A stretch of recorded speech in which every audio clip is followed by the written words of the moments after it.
You know that sinking feeling when your car breaks down and you realize you don't have enough in your bank account to FX it. So you put it on a credit card at 22% interest. Or maybe you overdraft your checking account to pay rent, triggering a $35 fee that could have bought groceries for 3 days. Here's the brutal truth nobody talks about. Being broke is expensive, like ridiculously expensive. The less money you have, the more you pay for literally everything. It is not your fault, but it is costing you thousands of dollars every single year. And most people don't even realize it is happening. I'm James, and I've spent years researching personal finance and uncovering the hidden systems that quietly drain money from people who can least afford it. I share practical strategies to help everyday people break free from these traps and build real financial security. If you're interested in learning how money actually works and how to make it work for you instead of against you, please don't forget to subscribe and hit that like button. Trust me, what I'm about to share could save you more money than you'd imagine. Let me introduce you to a concept I call the poverty premium. It is the extra cost you pay for being unable to afford things up front. Think of it as a tax on not having money. Banks charge it, retailers charge it, landlords charge it, even your employer charges it, in ways you might not notice. This premium shows up everywhere in your financial life, and it is designed into the system. The poverty premium isn't just about paying more interest on loans. It is about how every aspect of modern life costs significantly more when you're living paycheck to paycheck. Understanding this concept is the first step to stopping the bleeding and keeping more of your hard-earned money in your pocket. Let me show you exactly how this works with real examples that probably feel painfully familiar. Take banking fees. If you've got $5,000 sitting in your checking account, most banks won't charge you a monthly maintenance fee. But if you're living close to the edge and your balance drops below that threshold, suddenly you're paying $12 to $15 every single month just to have a bank account. That is $180 a year. Now add overdraft fees. One study found that Americans paid $33 billion in overdraft fees in a recent year. Who is paying those fees? Not wealthy people with cushions in their accounts. It is people who are already struggling, getting hit with $35 charges for being $5 short. You could overdraft twice in a month trying to cover basic expenses, and suddenly, you're down $70, which makes next month even harder, which leads to more fees. It is a cycle that punishes you for not having money. Or look at buying a car. Someone with good credit and a solid down payment can get a car loan at 4 or 5% interest. But if your credit is damaged because you struggled with medical bills or student loans, you might be looking at interest rates of 15, 18, even 24%. Let's do the math on a $15,000 used car. At 5% interest over 5 years, you'll pay about $2,000 in interest. At 20% interest, you'll pay over $8,000 in interest for the exact same car. That is $6,000 extra dollars just because you couldn't afford to have good credit. You're literally paying double for the same vehicle. Housing is even worse. When you can't afford a down payment and first month's rent plus security deposit, you end up in more expensive situations. Weekly motels charge way more per night than monthly apartments. But they don't require that big upfront payment. Rent-to-own furniture costs 2 or 3 times what buying it outright would cost. But you don't need hundreds of dollars today. I knew someone who paid $1,800 over 2 years for a couch that retailed for $600. That is 3 times the price paid in small weekly chunks that seemed manageable but added up to financial devastation. Even everyday shopping hits you with the poverty premium. Buying in bulk saves tons of money, but only if you can afford the upfront cost. A big container of laundry detergent at a warehouse store might cost 15 cents per load. The small bottle from the corner store costs 40 cents per load. Over a year of laundry, that difference adds up to hundreds of dollars. But if you've only got $8 in your pocket today, you can't spend $30 on the bulk container. Even though you know it would save money long term, you're forced into the expensive option because you can't afford to save money. That is the trap. Transportation costs hit differently too. Someone who can afford a reliable car pays for gas and routine maintenance. Someone who can only afford an old beater pays for gas, constant repairs, and the stress of wondering if it'll start each morning. Or they rely on Ride, sharing services that cost 3 times what driving would cost, but there is no car payment or insurance to worry about up front. A 10-minute commute that costs $2 in gas might cost $12 each way in ride shares.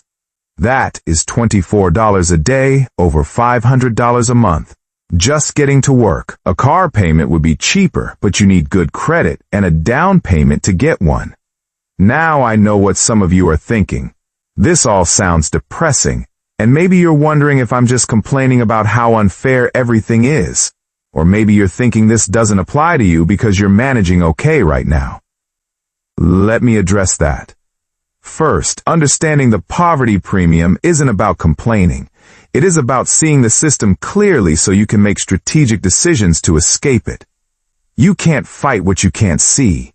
Once you recognize these patterns, you can prioritize breaking free from the most expensive traps first.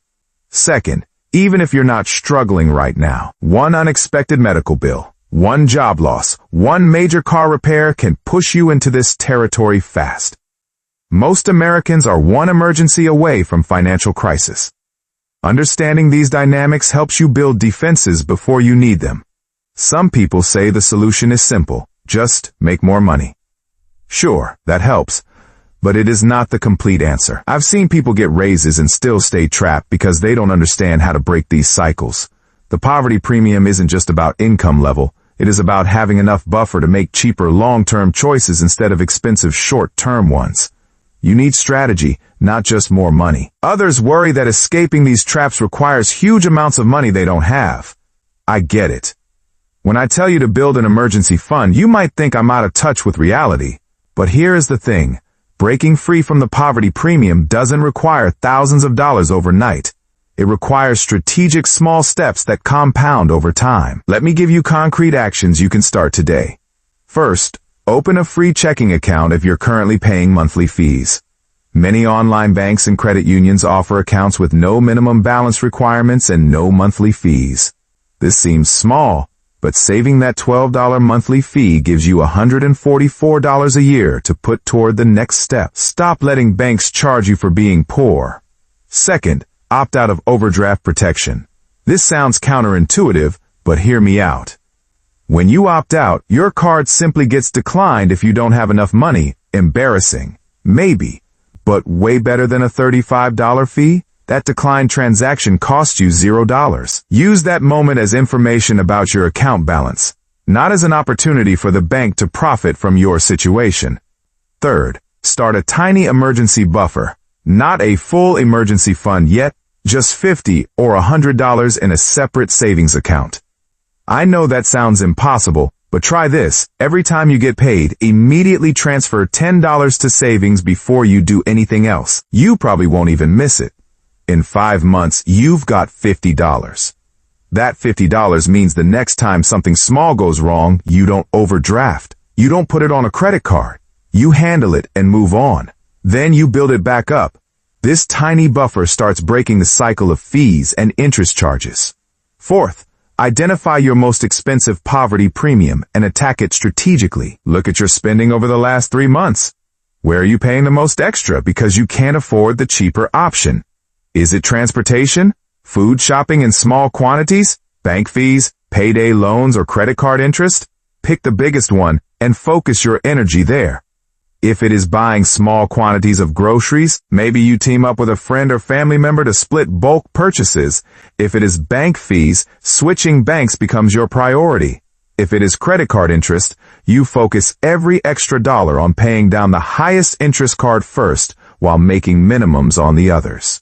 Fifth, protect your credit score like it is worth thousands of dollars, because it is. Every time you're late on a payment, your credit score drops, which means you'll pay higher interest rates for years. Set up automatic minimum payments on everything. Even if you can only afford the minimum right now, paying on time protects your score. As your score improves, you can refinance high-interest debts to lower rates, saving hundreds or thousands in interest. I've seen people save $3,000 over the life of a car loan just by improving their credit score 50 points before buying. Here is what this looks like in practice. Let's say you're currently paying $12 a month in bank fees. You overdraft twice a year for $70 total, and you're paying 22% interest on $2,000 of credit card debt. That is costing you about $650 per year just in fees and interest. You switch to a free bank account, opt out of overdraft protection, and put that $12 per month toward your credit card. In 1 year, you've saved $144 in bank fees, avoided $70 in overdraft fees, and paid an extra $144 toward your credit card debt, reducing your interest charges. That is over $350 in year 1, and it compounds from there as you pay down that high-interest debt faster. Now, multiply these strategies across every area where you're paying the poverty premium. Suddenly, you're keeping $1,000 or $2,000 a year that was previously being siphoned away. That money becomes your escape velocity. It becomes the buffer that lets you buy the bulk groceries. It becomes the down payment on a more reliable car with lower interest. It becomes the security deposit on a cheaper apartment. Each small win makes the next win easier. The system is designed to keep you paying extra, but it is not unbeatable. Every dollar you stop losing to the poverty premium is a dollar you can use to build actual wealth instead of just surviving. The difference between struggling and thriving often isn't about making dramatically more money. It is about stopping the bleeding first, then redirecting that saved money strategically. I've seen people transform their financial lives not by winning the lottery or getting a huge promotion, but by systematically eliminating these hidden costs and redirecting that money toward building stability. It takes time, it takes attention, but it absolutely works, and it works for regular people with regular incomes. The poverty premium is real. It is expensive, and it is quietly stealing your financial future. But now you see it. You understand how it works, and that awareness is your first weapon against it. Every fee you avoid, every point of interest you don't pay, every bulk purchase you can finally afford adds up to real money that stays in your life instead of flowing to corporations designed to extract it. So here is my challenge to you. Pick just one action from this video and do it this week. Open that free bank account, opt out of overdraft protection, transfer $10 to a new savings account. Just one thing. Then come back and tell me in the comments which step you took. Share this video with someone who needs to hear it, someone who is stuck in these cycles and doesn't realize there is a way out. Hit that like button if this opened your eyes to costs you didn't realize you were paying. And subscribe because I'm going to keep breaking down exactly how money works and how to make it work for you. You're not bad with money. You're not failing. You've been playing a game with rules designed to make you lose. But once you know the rules, you can stop playing their game and start playing your own. The math of being broke doesn't have to be your math anymore. Let's change it together.